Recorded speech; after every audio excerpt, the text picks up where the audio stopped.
everyone, welcome and thank you for coming back to Listening In, the National Counselling and Psychotherapy Society podcast. In this series, we want to give you the opportunity to listen in to some of the conversations that we are lucky enough to have every day. That is, with a variety of people and organisations all working in the field of mental health and wellbeing. In our first episode of 2026, we welcome Meera Vohora, who's a pluralistic counsellor, grief and loss specialist, and refugee support volunteer with Care for Calais. Meera holds a Master's in Refugee Care from the University of Essex, where her training was rooted in a psychosocial approach, one that views psychological well-being as inseparable from social, cultural, political, and relational contexts. This course enabled her to explore not just trauma, but how war, displacement, culture, family, identity, and the systems people move through all shape their well-being. As you'll hear in our conversation, Meera was born in Kenya of Indian heritage, and she later moved to the UK, so it's clear how her own experiences of identity, belonging, and cultural dislocation inform her professional work. Her practice today centres on trauma-informed relational approaches that recognise grief, resilience, and the full humanity of her clients. As fellow practitioners, we all know there are often very clear reasons why we end up doing the work we do.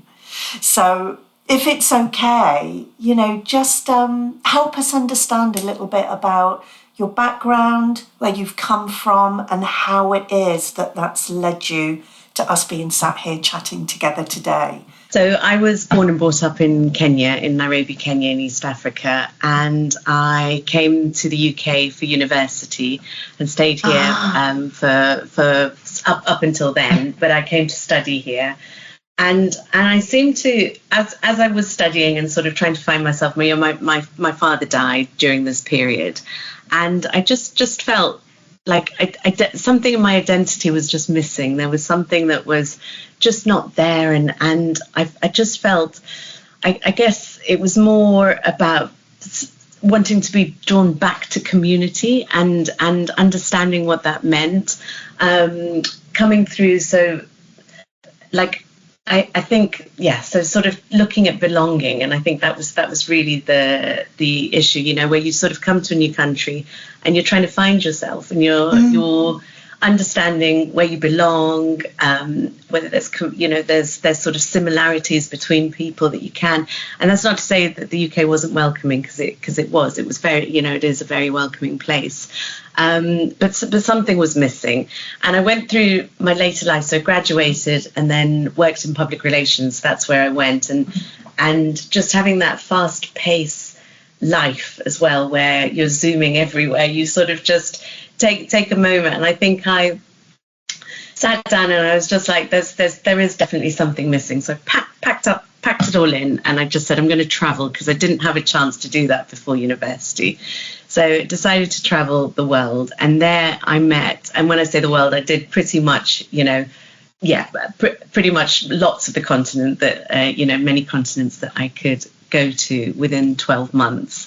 Wow. And just witnessed so many different cultures, and also took time to go off the beaten track a little bit. So see communities and see how they sort of formed relationships, listen to storytelling, in some of the tribes in some of these places and communities, and just how generationally people passed on information and cultures and how they learned from each other.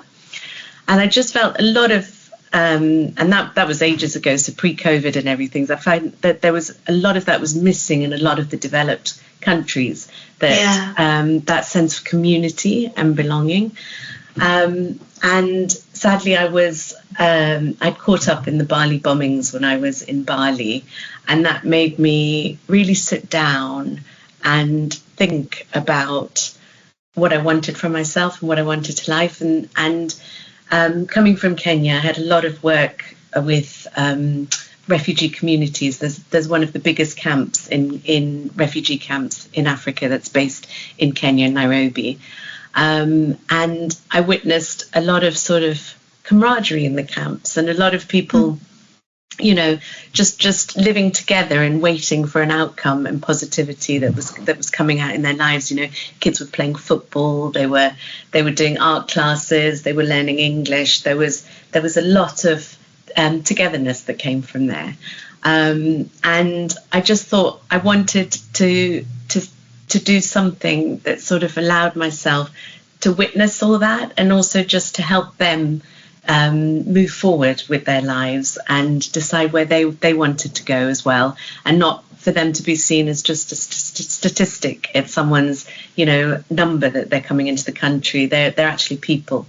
And I think because pre-COVID and everything else, after COVID, you know, social media just bombards you with so many messages that come through into your doors, into your homes, and the television comes into that, and you're witnessing hideous things. You know, you're actually seeing so much in the world that just pulls to the heartstrings, you know. And just I sat there and I was just like, I've got to do something. And lo and behold, it was from this from a social media that I learnt that I think it was Pep Guardiola, one of the greatest football managers, that he was getting his honorary his honorary degree from a university, and he shared a story himself, because I know he does a lot of work as well, but he shared a story about a small bird trying to put out a forest fire, one drop of water at a time.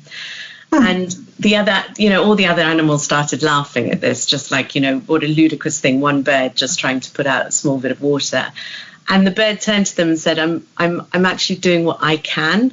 Yeah. And I just thought, that's so beautiful, the way, you know, he's just told that story, and just saying that it's what I can do. And can you imagine if we were all those birds and we all dropped water at the time?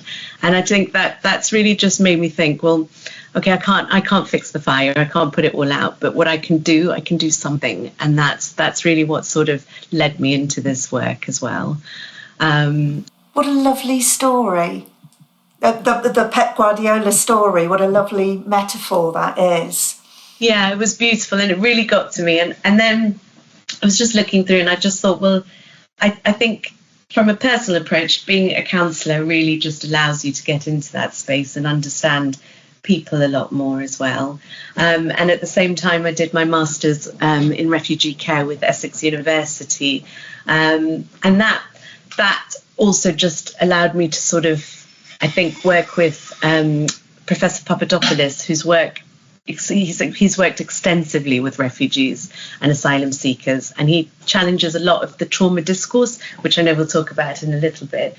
But he's developed concepts like involuntary dislocation, which highlights that refugees are forcibly removed from their homes and stripped of their agency, and face social, psychological and economic disruption. And that's the sort of degree that we sort of learned through. And he was challenging us really to look at each refugee, if you like, as emphasizes that, look as the cut of a person. And I really like this, because so the cut of a person stands for sort of the C is complexity. There are multiple layers of experience that a refugee goes through.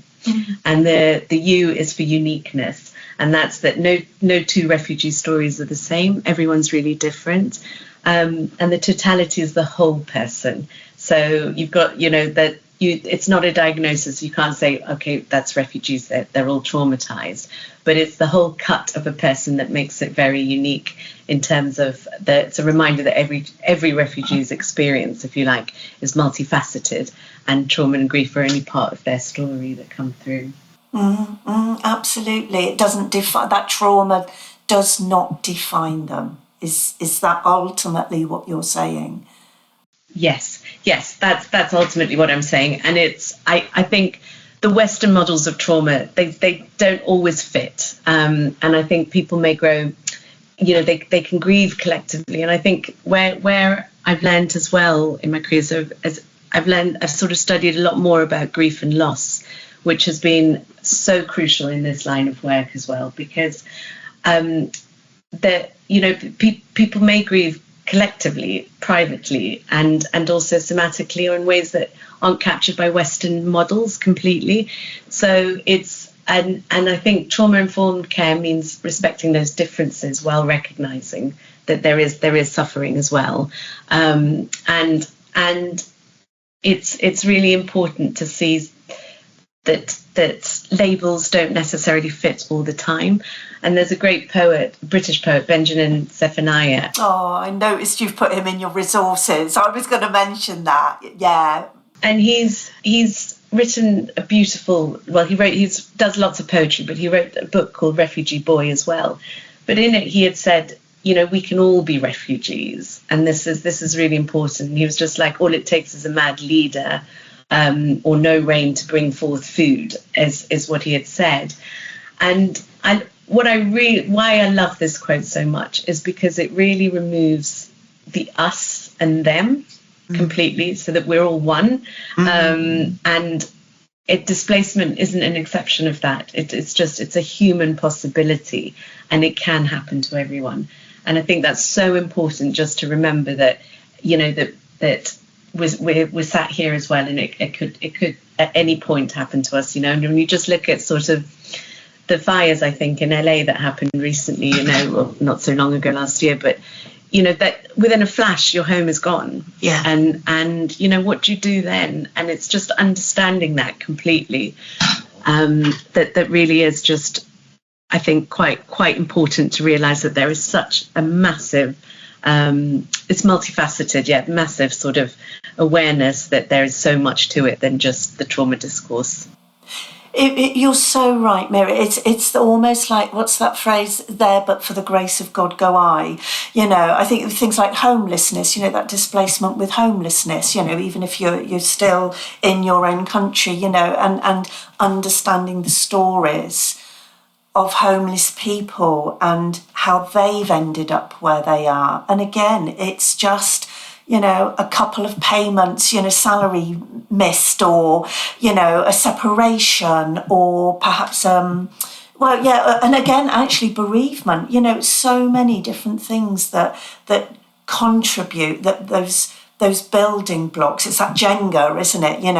The Jenga blocks that build up and then it collapses in on itself, that, as you say, so many of us, all of us, could be susceptible to, whether we really want to think that or not. Yeah, absolutely. And I think you're right. And I know what I must add as well, and I think that's really important, because here I am talking about trauma, and I'm not saying that it isn't real. Of course it's real. What they've gone through is real. And I'm not saying that, and PTSD is real, absolutely. But I think it's important to also understand that it's often, like, for example, like Gaza or parts of Sudan and the Palestine, that they've, it's profound. They've gone through repeated conflict for generations and generations, that they've had. But if we only focus on that, unintentionally, we reduce people to victims. Absolutely. And that's what's hard, to understand that as well. So we're ignoring all the strengths that come from that, their resilience that comes from that, their identities and capacities for growth. And I think that's really key in this. That's why we've just got to remember that there is more to it as well. So let's start from there. But like you said as well, with what comes with displacement is the grief, and that's really, it's not just grief for the people they've lost or the cultures they've lost. I think there's a grief for home, for the concept of home. And I think that's so important to understand, that home is really just big for a lot of them. Where is home, and how do they perceive that? There's loss for and grief for languages, for culture, for their roles, and I think identity, but most of all for their future as well. So something that hasn't even happened. It's just, that's what really sort of, a lot of them are thinking. There's a lot that's sort of been unrecognized or invisible, I think, to the eye, and silenced, because nobody talks about that either. it's grieving perhaps that future they'd planned, those hopes and dreams that they had, which were based in, like you say, their own community, their own lives, their own country and culture, and here they find themselves. So because I'm thinking, as you're talking grief, even perhaps climate, food, all the taste, the smells, the sounds that they're used to. It barely, I can barely imagine what that must be like. I know if I'm simply going abroad on holiday, it'll take me a couple of days to acclimatise, get used to, it's quite warm here, isn't it? Or look at all this amazing food, all these different flavours that are available to me, and sort of getting used to being out of a routine. To be almost snatched away from something like that under the most dreadful circumstances and then thrust into a whole new way of living and a whole new world. It's astonishing how, as you say, and I know again we'll come on to more about this later, but just how people do come through that. Yes, and that's it. And I think it's really understanding that through all this adversity there is hope. And that's what they do. So I mean, I had just to explain as well that I had a client, a case study that I mentioned, but she came from Sudan, and she's gone through hell to get here, and her journey has been really harrowing, and it took her 2 years to arrive in the UK. Gosh. But arriving here, she's overwhelmed with paperwork and housing and everything else that but it's that drive where it's just like, I don't want to talk about the past at the moment. I don't want to feel pressurized to talk about the past. Just let me be here and now. Let me talk about what I need now, and I need to sort of progress to. And I guess it's almost like she didn't describe herself as grieving either, but it's allowing her to have the space and the trust. I think that's what's really important, the trust between you and her, so that she can gradually come to her own terms to tell you what she's feeling and if she's feeling anything, but just it's all about that survival that kicks in, but the strength that she's had to be able to do that as she's here, and she's here with her husband, and their identities, she's a teacher, her husband's a mechanical engineer, but yet all of that is lost as they've come, back into the UK. They've got 2 children with them, so it's a family that's come a long way with her under harrowing circumstances. But that's in itself just incredible what they've gone through, and it goes pre that as well. I mean, later on, I could go on from all of that, but if you think about sort of the pre-thinking that they have to do, the fact that they actually have to leave the country and how they do it, that sort of goes on for years and years before they actually do that. So there's a lot that comes with this that they sit with and rationalize and sort of plan to get here, and the journeys that they face as well. And I think a psychosocial approach or a trauma-informed approach would be you would sort of let her sit with her and allow her to sort of not push for emotional disclosure at all, but allow her to just sort of have a steady, respectful space where she can come through that. And over time, I noticed small moments emerging. She would pause when you mentioned home, and what that meant to her. And she'd write, and it's really interesting because this staggers me, Faye, as well, is because when you sort of get children and adults to draw pictures of home and comfort, they draw a house, a normal house with fire coming out of the chimney, and the sort of the comfort that brings. And I think just going on from like centuries, I think everyone sort of had that, almost like something was leading you back home, and the fire from the chimney was what that was, that's you could see home wherever that fire came from the chimney, and the comfort that goes there. And she was talking about sort of stories and lots of storytelling from her grandmother that came through, you know, and music. And one of my dissertation was all about music and how music sort of is a real healer for refugees and asylum seekers that come through. And they come with their instruments, because you're rushing around to pack your bags and everything, you know, but they come with their traditional instrument if they can pick it up. And in hardship, in times of hardship, you know, they can pick it up, their little stringed instrument, and they can play, you know, and it'll just take them there to those happier moments that they can go. How fascinating that they see that almost as part of then their survival. If does that make sense? You know, you think of those obvious things that you're going to take to survive, but the fact that if they have room, they're reaching for their instruments too must mean that somehow to them that's about the survival of their identity and their culture, and keeping that close and with them in some small way. Is that fair to say? Very, very much so, and it is that, and Gosh.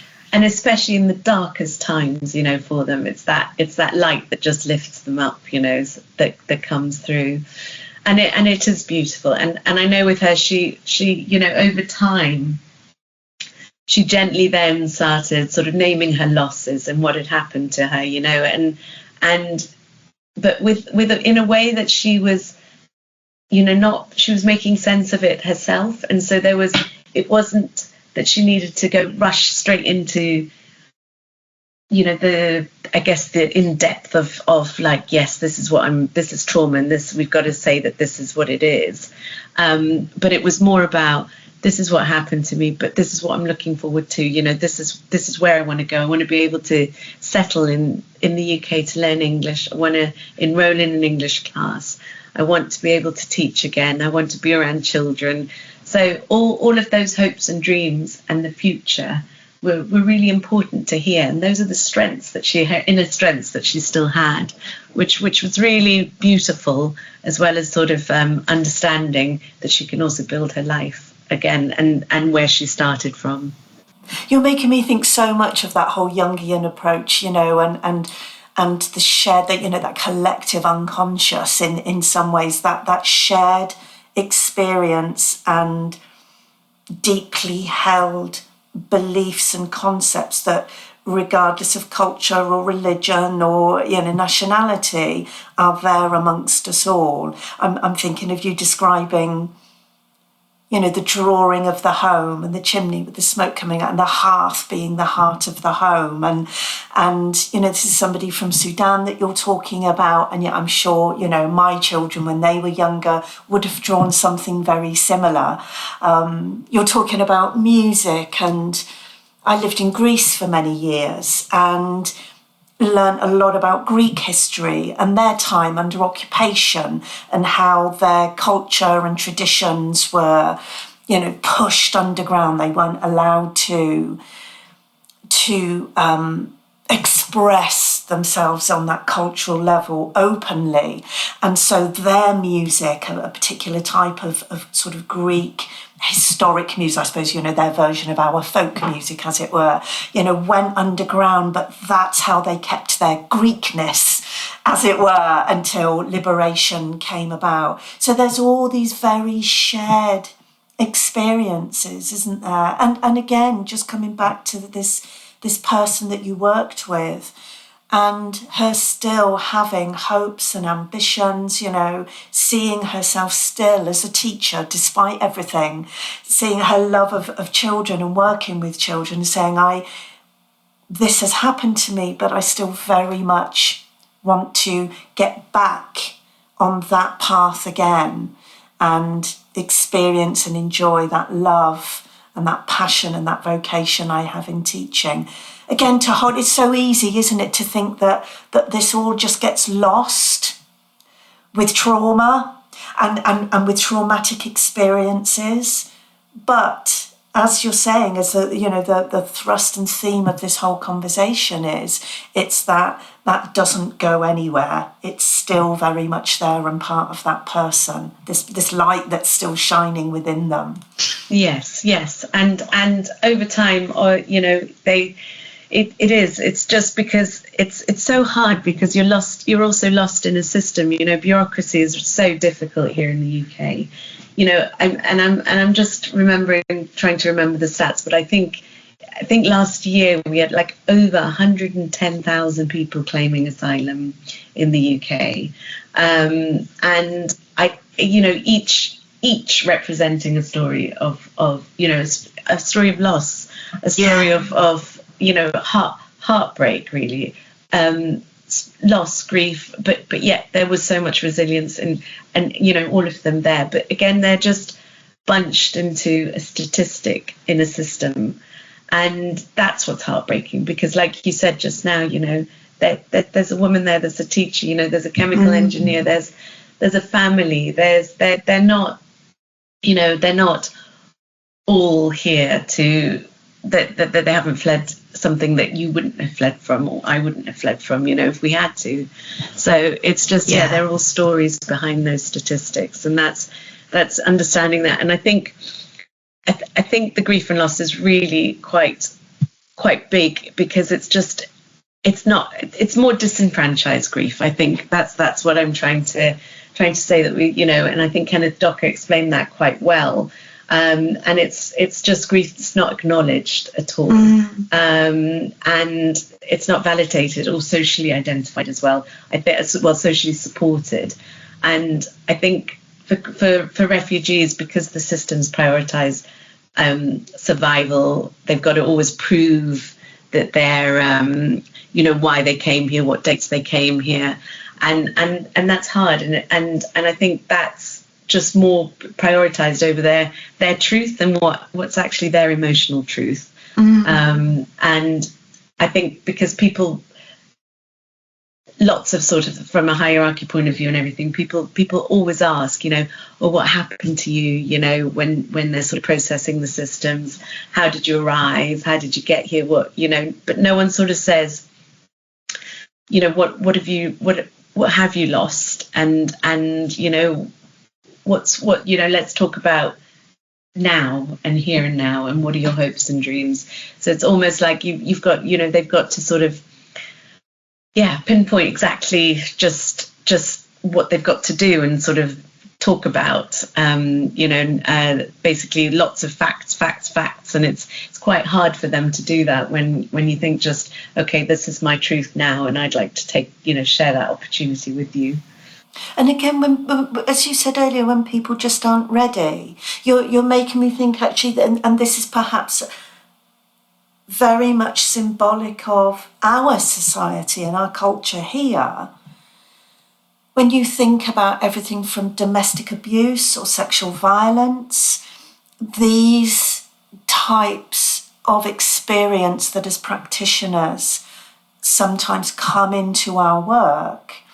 And we hear, don't we, time and time again from survivors that they've been through various other types of, and I'm saying this in inverted commas, support, or going through procedures, all of which I understand are necessary. Fact gathering is necessary, but how sometimes traumatised they've come out of that, because it has very much been, like you say, what happened to you, what exactly happened to you, what explicitly happened to you, when people are still just trying to come to terms with it themselves, or let's face it, deny and avoid it completely,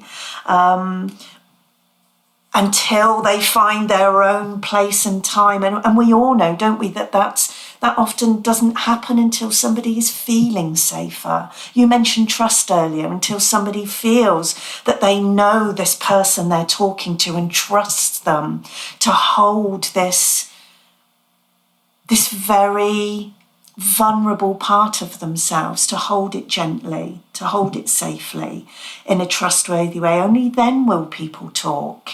And yet so many different services they go into and are just made to disclose. Yeah, absolutely. And that's it. And it's just, and again, because they're scared as well, and wouldn't you be, you've got harrowing circumstances to get to the UK, and you're scared, and then to be able to just sort of quickly just form these, explain what's all happened to you. That fear is really, you've got to be able to sort of have, I think, dignity as well. It's the dignity and the respect that one needs to be given, so that they can have the choice to be able to say, okay, I'll do this in my own time. I'll be able to share, and I'll be able to sort of be strong again, to be to sort of move forward and understand that I can survive, and I have survived, and I am a survivor. I think that's the truth. That is so true. And what wonderful words, and what important words to bring into this conversation about dignity and respect. Absolutely, as any human being deserves, particularly at that time of such fragility and trauma, and vulnerability is what I meant to say. Is it okay? Because what really strikes me, Meera, is just this, I suppose, to use a word we use a lot now, that this intersectionality, these crossings of, there's words that come to mind that you've mentioned, and themes. So, belonging and identity alongside trauma, and alongside this theme of grief that you mention, all coming together. I'm sure there are others that I haven't mentioned there, but all coming together alongside who this person is, their qualities, their skills, their own experiences and lives that they've lived before this happened to them. And it makes me think, if it's okay with you, if we could just go all the way back to you being at university. And I'm really conscious that this whole story for you began as you find yourself in the UK. You've come from Africa, and you talked earlier about the people you work with and the grief and loss of culture and community and those things. And I know obviously in very different circumstances, but you're finding yourself in a similar situation. And then you lose your father. And I'm just really conscious of how many different directions you must have felt pulled in at that time, how many things you were trying to reconcile for yourself at that time. And I just wondered, do you feel, without feeling you have to go into any depth or disclose anything in your own, but does it feel like this was a real starting point for you on this journey, losing your dad? I know you talked about the Bali bombings as well and being caught up with that. Feels like that was a real milestone in this journey too. But yeah, I just wondered, do you feel a lot of this stems from your own experiences on some level actually being somehow similar in some ways to the people that you're working with? Yes, in answer to your question, yes. I think it's funny because you sort of go through your training and you do your timelines and you do everything within counselling, and it took me a long time to realise, because I was only 19 when my dad died and coming into university, that a massive change in your family dynamics as well, where I was uprooted. I was, my father died, but my mum was very stoic, and she was very and she was very good, I think, at this point, just to say, look, go back and do your degree, finish your education. But then, by then I understand why she's done it. But then you're just, you're just like, oh my gosh, that felt like an uproot, a pull that you were, that I had to leave and sort of, go back and not almost park my grief, almost say, okay, my dad's died, but let me just go and finish off the degree and continue where I am and where I've left off. And it was almost like, so the university years were very much sort of, we'll go through the years, but not really, it's almost numb when I look back at it, that I've sort of gone through them, but not really going through them, if you know what I mean. Oh, I do. which I think is what led me to the master's, to doing something else where I could really be at an age to really appreciate the work and the education that goes with it as well. But it did, I was longing for societies that had African drums in them, because I felt that beating the drums was just going to put me closer to earth, to just sort of be part of that environment. At the same time, being of Indian heritage as well, just having a bond with sort of like Bollywood movies, or going to see, just culture that way. And you sort of try and find where you can fit in, I guess, as well, and where you'd be most comfortable with, and also just having a lovely set of English friends, who also wanted to sort of be aware of your culture and your upbringing, and then sharing what they would do as well, because that's what you did as students, and understand a lot more about that as well. So it was a great mix, and just having that to understand and try and fit in. But I think, I'm very blessed as well, because I'm living in London.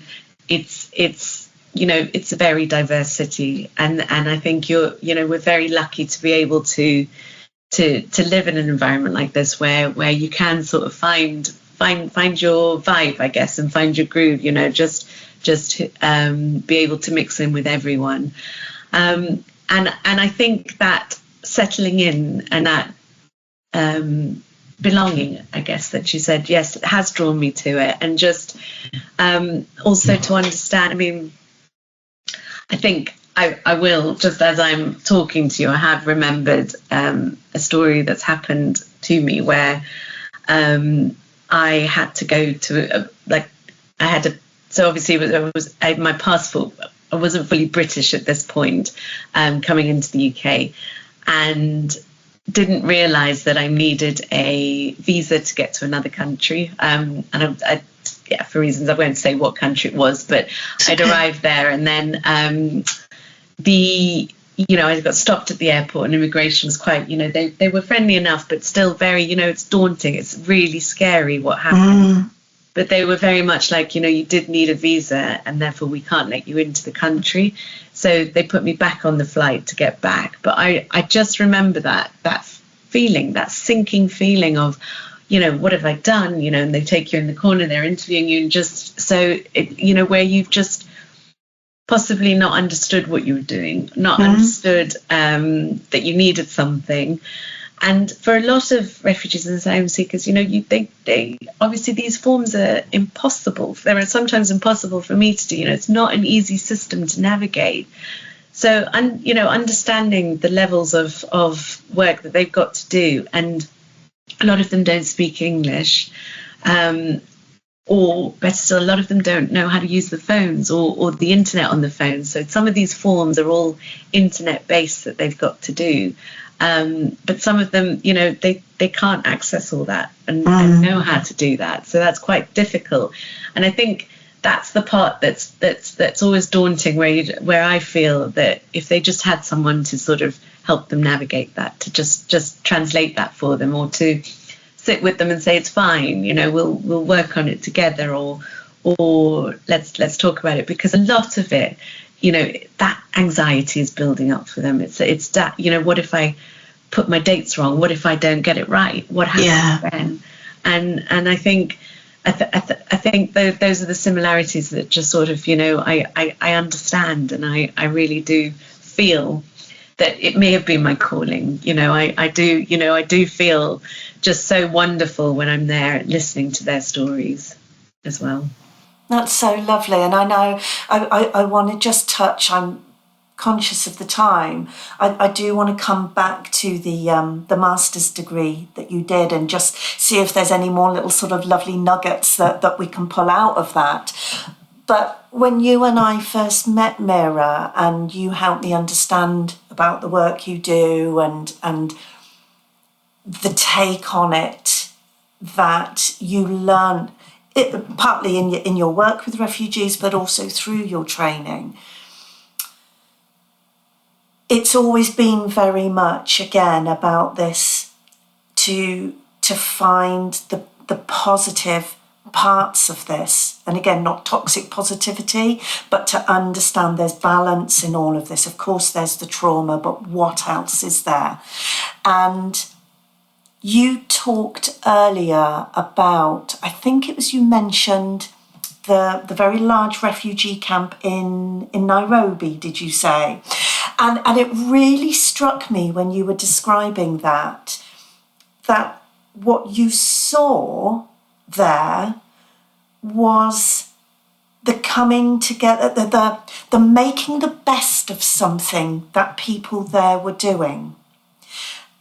What I mean is when you were saying that they'd pulled together and created their own community while they were in this dislocated, displaced place, temporary place, but were trying to make something tangible and bearable within that.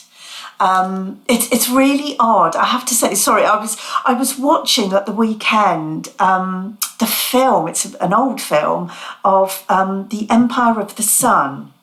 I don't know if you know it. I'd read the book decades ago in my earlier years, but I'd actually never seen the film, which is this big Spielberg, Oscar-winning film.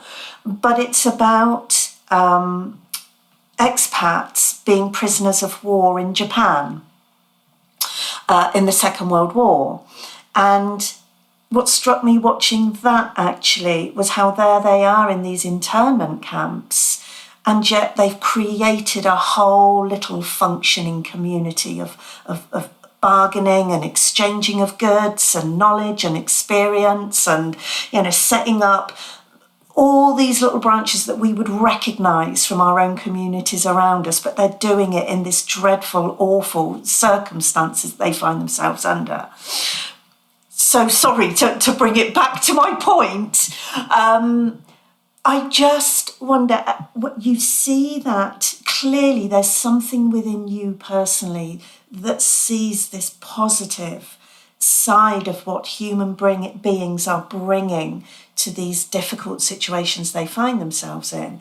And then you find yourself on this master's programme, which takes that and it looks at it, in an academic, theoretical, but also in a way that you can apply to your work. Can you just tell us a little bit more about that degree that you did, the master's that you did, and what aspects of it? I appreciate you've already touched on some of them, but reflect everything that I've just described about what people can bring into those situations, the human spirit of it. Yeah, absolutely. I think it's really interesting, just because I think obviously from the academic point of view, just this psychosocial approach is really important, because it's really interesting when you look at, I think, if I take back to Maslow's hierarchy of needs, for example, Yeah. when we talk about that, you've just got, it helps us see, I think, that how basic the basic needs of the first level is just so important for recovery. How that influences recovery for many refugees and asylum seekers. And I think that, when we look at, first of all, what they need, so if we go through sort of the physiological needs that they need, based on food, water, like you mentioned as well, Faye, the shelter, the health, that's really crucial. And if those aren't met, even as counsellors, then we're it's really difficult then to sort of progress from there. And then their safety needs need to be looked after, and then we're looking, by that, we're looking at sort of their physical and their emotional security, because, again, within some of these areas, they also need to be safe, and whether it's in the refugee camps or in the accommodation that they're here in the UK. And then the belonging, and that's really important. And I think from a cultural point of view, from the master's point of view as well, we're looking at sort of how all that affects everything, from the economic point of view, from the physical side of it all as well, so the country to the economy, and just culturally how that happens, just looking at the person family, community, the support. They go through generations and history that comes from there. And the respect and recognition they have in their identity, that's really important too. So it's all of them, as I say, until we get to the self-actualization, which is ultimately their agency and their purpose, and eventually how they're going to contribute to society from there. And that's the build-up, how they're all working to that as well. And what's really, I think, important, so the degree, and even with I think Renos Papadopoulos, what he's saying is it's of course, starting with trauma, if we start with trauma alone, we can unintentionally, I think, reinforce this victim narrative, which I was talking about, which we don't want to do, but also it just overshadows completely their strengths, and he talks about it as a adversity activated model, and that's very much where you're looking at their strengths that are coming out from their resilience, and that's what we focus on initially, and also to bear in mind that sometimes what they're coming across is grief. It's, there are so many ways to look at grief and loss. And I think, we have to bear in mind that there's ambiguous loss that they've got through, which is where, they're not there with their family, they're missing their family, or their family isn't confirmed to be alive or dead. So it's a lot that they have to go through. Yeah. It's cumulative as well, where they've, you've got one loss after another that they're facing as well. So it's not only the loss of home, it's loss of, their family, or friends that they've done along the journey. They may have, had a lot of loss there as well. So it's just one after another, and the mass grief, which is quite important for refugees as well, I think, and that shows up in the anxiety and the anger that they may feel as well, and some physical symptoms that they're going to get from there as well. So I think it's really important to get a sense of all of that before we can come to any form of diagnosis, and that's really important so that their identity keeps strong in what they want as well. Yeah, I love that word agency that you used. That really struck me, that actually, I suppose, being in that process, being in a refugee camp or here as an asylum seeker, that agency must get really taken. I was thinking when you said the word, I was sort of thinking, what do I see the opposite of that being? And I was thinking of things like impotency or being stuck, helpless, hopeless, because everything is taken. Again, you're thinking of the form filling that you've talked about, or the processes that they have to go through, or the information they have to provide. And actually, what they may have in their heart, their own solutions, their own ideas and creative ways of helping themselves. It must get very easy to feel that all gets taken away from you when you're in that situation. And so if I'm understanding correctly, this sort of therapeutic approach to working with refugees and asylum seekers is about giving them some of that agency back and helping them and nurturing them and finding and allowing them, giving them permission to find, and the time and space to find their own ways of what they want to do here and now and what they might want to do in the future. Am I right in describing it that sort of way? Yes, that's right. And I think what's important as well is just because there's so many influences that are there as well, that it's trying to sort of allow them to have that space. And I mentioned the safety. It's about that safety and that space where they can just sit and be, but also where sometimes it's non-verbal as well. So it's just having that moment where they can express it whatever way they can do, because they may not. Words are so tricky, in language. Yeah, it's difficult to be able to express that. So it's just having that non-verbal way, and again, which I didn't mention, is also translators. Once a lot of them have translators, or they're translating into their phone, and sometimes it's lost in translation as well, to really understand what they've gone through or what they're feeling, or having the right words that match up through it all. So sometimes it's just a lovely way of actually just sitting in that space with them, where they can communicate in a way that they want to. So be it having a painting, having a story, a poem, or something that they can sort of share with you, or even I think an artifact or something that they've got from their country that they want to share with you as well, and that's really important, and that just gives them, again, like you said, agency, so they can do it in their own pace and at their own time. What incredible work it is that you're doing. What an incredible approach, way to think of this work as well, that's obviously there in that master's programme that you completed. And I'm thinking as well how so many of these ideas and concepts, I appreciate we're talking about them in this very particular context, but I imagine there's a lot here that people, practitioners that are listening to this, can take away and into their own client work, regardless who that's with, and what they're presenting issues, what it is that they're trying to talk through. And I know when we were preparing for this conversation, I was sort of asking you, what is it that you'd really like people to take away from this, from listening to this? And I know you talked about presence, you talked about this work being ultimately about presence. And I think that's really come across in the conversation. Is there anything you want to add about that and those sort of reflections, pulling all of this together, and what you would like people to think about and take away?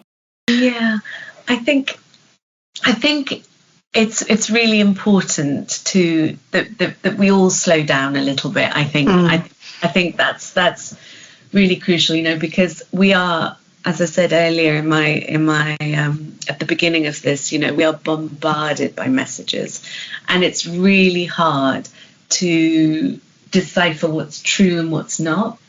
And also, so and I talk for members of the public, for volunteers who also do it, for counsellors who deal with the work as well. It's really hard because information is so easy to obtain nowadays, and it's there, and it's to understand what's accurate and what's not.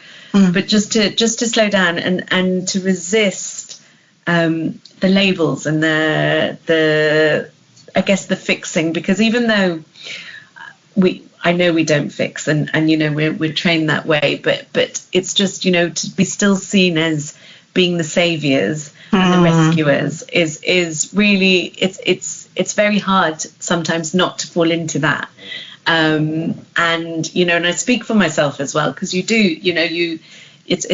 a very fine line, and you've got to sort of just keep reminding yourself that you can't fix it, and it's important to just keep that back in your mind. But I think the big thing as well is just to be able to tolerate uncertainty, and by that I mean when that throughout the process of working with refugees, they are in limbo or in a state of unease for such a long time. So the work that you're doing with them, like, and I guess I don't know, every counsellor works differently, but you sort of sit down and you've got goals or you've got aspirations to do it, or there's always some sort of not closure per se, but sort of something that you can move along from and develop and move from, or have a goal that you've achieved. There's a lot of being in limbo in this case, and the process and the bureaucracy, it takes so much time to get through that uncertainty is very difficult sometimes to sit with, and it's a very, very, very long process. And I think it's really about witnessing witnessing with them and witnessing what they're going through, to be able to progress forward and not collapse back into that identity, into trauma, I think. And that's what's really important. And I think, again, I'm going to bring Benjamin's quote back again, just because he basically said, I think in towards the end is something like, look at me, think of all the things that you can call me. And he was basically trying to say that when we start, that there are no labels. Don't give it a label, that healing becomes more possible when there are no labels there. And I think that's probably what I would love to sort of share there, that we look beyond those labels and just bear witness. It's really important. What a lovely sort of point to end on. But Meera, my goodness, I mean, I could listen to you all day long, and I'm sure there's a million other sort of places we could have gone with this, or questions to ask around it. It's such a big subject, isn't it? And I appreciate there's only so much we can do, but thank you so much for giving us some insight, not only into your own life and what's brought you here, but also into thinking about this type of work and these people. That's lovely, Faye, and I really appreciate your time as well.